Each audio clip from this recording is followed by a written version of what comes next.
आज हमारे साथ हमारे स्टूडियो में है अनुपमा दिव्यानंद जी। आज हम इनसे पूछते हैं कि साधना और मेडिटेशन में क्या अंतर है। साधना पर भी अच्छा हासिल किया है, मेडिटेशन पर भी अच्छा किया है, और इनका एक एनजीओ भी चल रहा है, वृंदावन में रहती हैं। तो पहले तो मैम आप अपने बारे में थोड़ा हमें परिचय दें। मैं बेसिकली आगरा से हूँ और पिछले कुछ समय से मैं वृंदावन में स्थान बना रखा है, उधर ही रह रही हूँ। और जो गुरु परंपरा से हमको एक विधि मिलती है ध्यान योग की, जिसे स्कंद पुराण में भी बताया गया है, उसका मैंने भी किया है और मैं लोगों को भी बताती हूँ। हम लोग शिविर भी आयोजित करते हैं उसके लिए, और हम लोग छोटे बच्चों से 14 वर्ष की आयु से लेकर के जितने भी लोग सीखना चाहते हैं उनको ये सब चीज सिखाती है। मैम ध्यान एवं मेडिटेशन में क्या अंतर है, जरा आप खुल के बताइएगा इस बारे में। ध्यान गुरु परंपरा से मिला हुआ, जैसे गुरु से आपको दीक्षा लेनी पड़ती है, गुरु दीक्षा देते हैं और एक आपको विधि बताते हैं, साधन बताते हैं।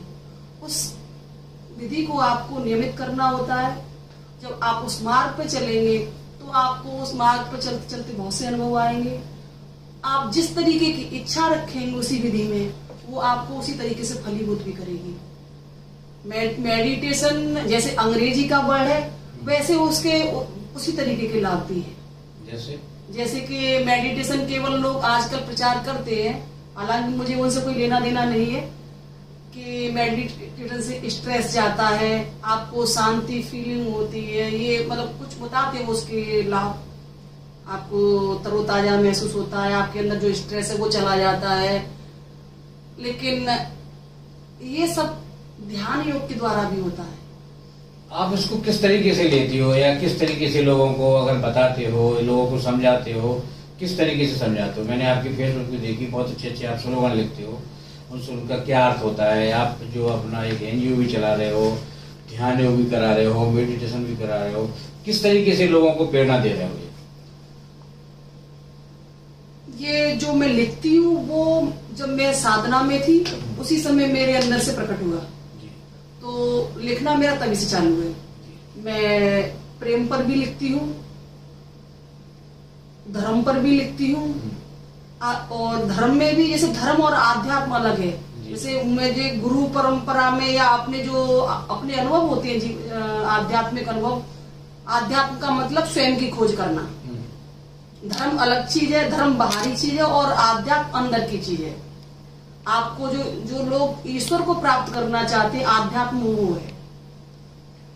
आपका जो एनजीओ है जी, उसका एनजीओ बनाने का तात्पर्य क्या था? एनजीओ बनाने का तात्पर्य यही था कि हमारे जो ऋषि मुनि हिमालय पर तपस्या कर रहे हैं, साधना की विधियां जानते हैं, उन विधियों को हमने जाना है, तो वो आम जनमानस तक वो विधियां पहुंचे, वो भी उसका लाभ लें। आजकल धर्म जितनी सहजता से, मतलब जिस आध्यात्म में उतनी सहजता से लोग स्वीकार कर रहे हैं, घर पे करते हैं।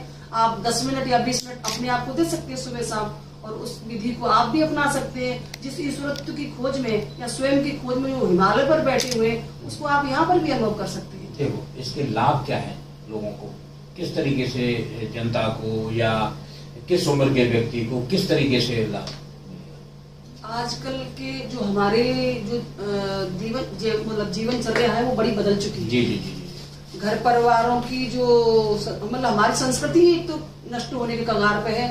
घर परिवारों का जो गठन है वो भी विलुप्त होने के कगार पर है। परिवारों में मतलब जो व्यक्तियों का पहले कैरेक्टर था वो खत्म होता जा रहा है। किसी के पास समय नहीं है। सब लोग मुझे यही कहते दिखते हैं कि हमारे पास समय नहीं है। पत्नी को पति के लिए समय नहीं है, बच्चों को माँ बाप के लिए समय नहीं है, बेटी को मतलब किसी को परिवार के मतलब परिवार संस्था तो है, दिखता है रात को सोने के लिए आते हैं और सुबह निकल जाते हैं, बस इतना परिवार है। बाकी उनके दुख तकलीफ से कोई मतलब नहीं है।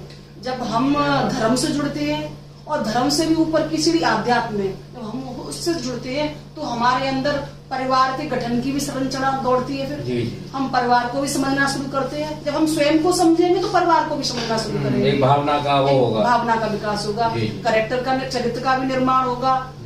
आप को जो जो इच्छाएं बाहर ढूंढते हैं, आप मंदिर में जाकर के मांगते हैं कि बिहारी जी मुझे मकान दे दो, मुझे धन दे दो, मुझे मेरे बच्चे की शादी नहीं है वो दे दो, एवं जो भी इच्छाएं हैं आपकी सांसारिक, वो इच्छाएं आप यहाँ पर भी पूरी कर सकते हैं।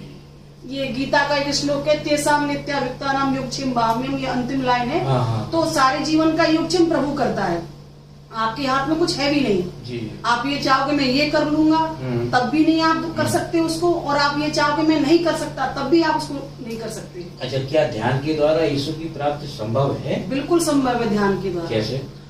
पहली बात तो ध्यान का जो विषय है वो हमको हमारे ऋषियों ने दिया, वेदों में भी इसका वर्णन है, स्कंद पुराण में इसका उल्लेख अधिक है। स्कंद पुराण के उत्तरखंड में भगवान शंकर ने माता पार्वती को इसकी विधि बताई है, उसको गुरु गीता के नाम से कहा गया है। ये विधि मतलब जानने के लिए या ईश्वरत्व की प्राप्ति के लिए गुरु बनाना पड़ता है, गुरु से आपको दीक्षा लेनी पड़ती है, और फिर वो जो विधि या दीक्षा दे करके आपको जो साधन बताता है वो साधन आपको करना है। तो ये कहा गया गुरु ब्रह्मा गुरु विष्णु गुरु देवो महेश्वरा गुरु साक्षात परब्रह्म तस्मै श्री गुरुवे नमः। तो गुरु के द्वारा ही सब चीजों की प्राप्ति होती है। गुरु प्रथम श्रेणी है, प्रथम श्रेणी है, जिससे आप आगे चढ़ते जाएंगे। आपको गुरु के बताए साधन से जिस ईश्वर की आप इच्छा रखते हैं दर्शन की, वो ईश्वर आपके सामने प्रकट हो सकता है, आपको दर्शन दे सकता है। अच्छा मैम, मेडिटेशन में दैनिक जीवन में इसका क्या महत्व है? दैनिक जीवन में इसका इतना महत्व है कि हम सांसारिक जिन लाभों की तमन्ना या इच्छा रखते हैं वो भी हमको इससे मिलना शुरू हो जाता है। हमारा इंग्लिश में कहेंगे love to be your prayer, प्रेम को प्रार्थना बनाओ। जब प्रार्थना आप हृदय से करेंगे, प्रेम से ईश्वर से या अपने गुरु से रखेंगे, तो जो भी आपके अंदर सांसारिक इच्छा है वो पूर्ति होना शुरू हो जाती है। आपको आरोग्य चाहिए, स्वास्थ्य चाहिए, धन चाहिए, जितने भी ऐश्वर्य चाहिए वो भी मिलना शुरू हो जाते हैं। मैम, आपका इस तरफ मन कैसे गया? मेरा इस तरफ मन, मैं जब क्लास 7th में थी तो मेरे बड़े भाई, जैसे नाथ संप्रदाय में निवृत्ति नाथ हैं, तो उन्होंने अपने तीनों चारों भाइयों को, जब वो मतलब गुरु बन गए, तो उन्होंने अपने छोटे भाइयों को दीक्षा दी। ज्ञानदेव, संत ज्ञानेश्वर जिनको बोलते हैं, सोपान देव और मुक्ताबाई, ये और सबसे बड़े निवृत्ति नाथ थे। तो उन्होंने अपने छोटे भाइयों को इसी लाइन में ले आए। तो मेरे बड़े भाई ने वही निवृत्ति नाथ का रोल निभाया। उन्होंने वो जो विधि सीखी, उन्होंने, मेरे गुरु 82 में शरीर छोड़ चुके थे और मेरा जो डेट ऑफ बर्थ है वो 78 का है। मेरा अशरीरधारी गुरु है।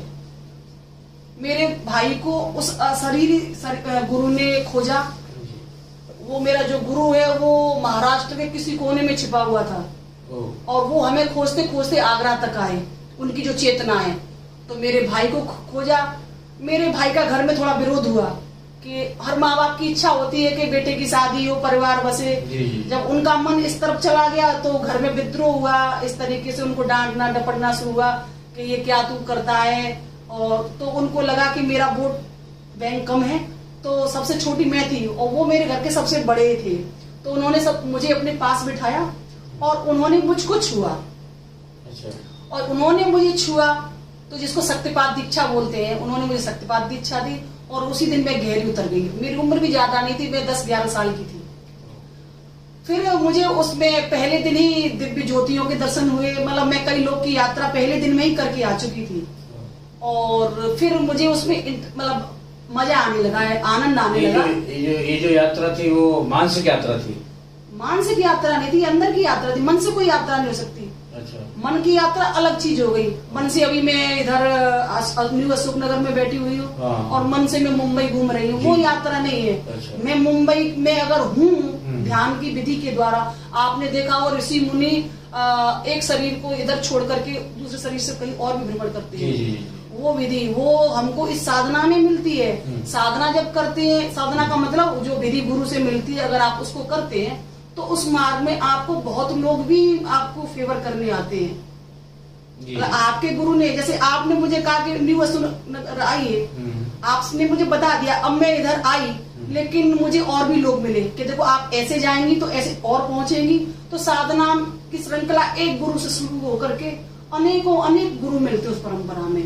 कुछ सूक्ष्म भी होते हैं और कुछ शरीरधारी भी होते हैं जो आपका मार्गदर्शन करते रहते हैं। मेरे गुरु अवधूत थे और उनसे आज मेरी यात्रा, अगर सभी लोगों ने सुना होगा बाबा जी महाराज जो क्रिया योग के हैं, मैं क्रिया योग से नहीं हूँ, लेकिन वो क्रिया योग के मतलब लोग उनको योगानंद परमहंस जी का उनको आपको फोटो मिलेगा मेरा, उनसे भी मतलब वो बताते हैं कि चिरंजीवी हैं, उनका शरीर छूटे कई वर्षों हो चुके हैं, हजारों वर्ष हो चुके हैं, लेकिन आज भी वो लोगों से मिलते हैं। उन्होंने मुझे सशरीर उनसे भी मेरा मिलन हुआ।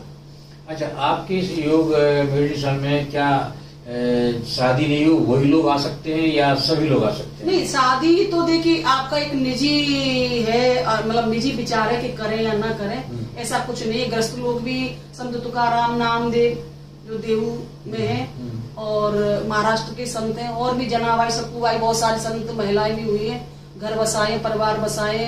संत का मतलब ये नहीं है कि आप भगवा चोला पहन लो कि संत बन गए। संत का मतलब है जिस अनुशासन में आप रहना शुरू कर दें वही संत है। आपका जो अंदर बाहर है वही अंदर होना चाहिए और जो अंदर है वही बाहर होना चाहिए, वो अनुशासन है, वही संत होता है। दर्शकों को आप क्या संदेश देना चाहेंगे अपने इसी माध्यम के द्वारा? दर्शकों को या समस्त मानवता को मेरा बस इतना ही कहना है कि जिस ईश्वर ने आपको इस जमीन पर भेजा है, धरती पर भेजा है, तो उसके लिए आपको थोड़ा समय देना चाहिए। हम जीवात्मा है, हमने अगर भागवत पढ़ा हो, सभी लोग पढ़ते हैं, करवाते भी भागवत, तो भागवत का प्रथम स्कंद, द्वितीय स्कंद साधना के स्कंद कहे गए, जिसमें प्रहलाद को भी साधन नारद जी ने बताया है और ध्रुव जी को भी साधना दीक्षा दी थी, उसमें भी दीक्षा के द्वारा ही गुरु बनाया जाता है, तब कोई साधना फलीभूत होती है। तो उन्होंने ध्रुव महाराज को भी दीक्षा दी थी और उन्होंने उस विधि को किया तो उनको साक्षात ईश्वर की प्राप्ति मिली और उनको ध्रुव मंडल मिला। तो आप भी उस साधना को कर सकते हैं। आपके पास समय नहीं है, कोई अनुशासन नहीं है करने का, आप पैर फैला करके भी कर सकते हैं, आपका शरीर बैठने में साथ नहीं देता, आप लेट करके भी कर सकते हैं, लेकिन आपको सोना नहीं है जी। आप जिस पोस्चर में आपको लगता है सूटेबल आपके लिए, आप उस पोस्चर में बैठ के कर सकते हैं। आपसे अगर मिलना हो तो आप अपने फोन नंबर, मोबाइल नंबर कुछ आप बता सकती हैं? मेरा नंबर बोलना पड़ेगा 85 35 00 95 96 96 75 55 66 71। ये मेरे मोबाइल नंबर है और इनमें से एक मेरा व्हाट्सएप नंबर है, आप इस पर संपर्क कर सकते हैं। जो ध्यान की विधियां हैं, जो विधि गुरुओं से मिलती है, वो विधियां हैं, आप उनको मुझसे सीख सकते हैं, जान सकते हैं। आज के लिए बस इतना। बने रहिए अखंड भारत के साथ।